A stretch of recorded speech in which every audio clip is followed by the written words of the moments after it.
রহমতুল্লাহি ওয়া বারাকাতুহু। বিসমিল্লাহির রহমানির রহিম। Welcome to YouTube channel.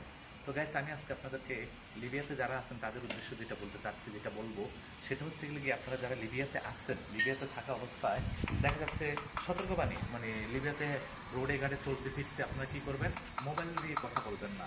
যাদের সাথে যে দেখা যাচ্ছে মোবাইল দিয়ে হাঁটতেছেন, রাস্তাঘাটে হাঁটা অবস্থায় কথা বলতেছেন, চলতেছেন, কারণ ওই সময় মধ্যে দেখা যায় লিবিয়ান একটা মোবাইল হাত দিয়ে টান দিয়ে নিয়ে নেবে, কিংবা হাতে মোবাইল নিতে চেষ্টা করবে। সব দেশে চুক্তুর আসছে, কোন দেশে নেই, আমাদের দেশে তো আছে অবশ্য।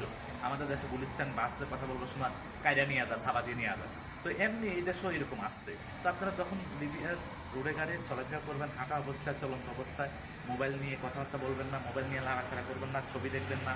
এই জিনিসগুলো আপনারা লক্ষ্য করবেন। আর দ্বিতীয় কথা হচ্ছে যে আরেকটা, রোড দিয়ে হাঁটার সময় মুরব্বী দেখলে সালাম দিবেন, সম্মান করবেন। সালাম দিলে সব দেশেতে মুরব্বীদেরকে সালাম দিলে ওনারা খুশি হয়, সম্মান করে কিংবা ভালো বলে। তো এই জিনিসগুলো আপনারা লক্ষ্য করবেন, লক্ষ্য করে চলবেন।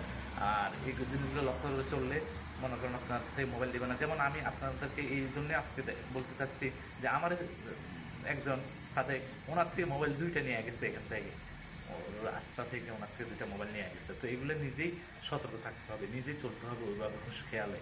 কিংবা রোডে গাড়ি চলবার সময় কথাবার্তা বলতে পারবেন না। এটাই বলতে চাচ্ছি। ওকে, আল্লাহ হাফেজ। লিবিয়ার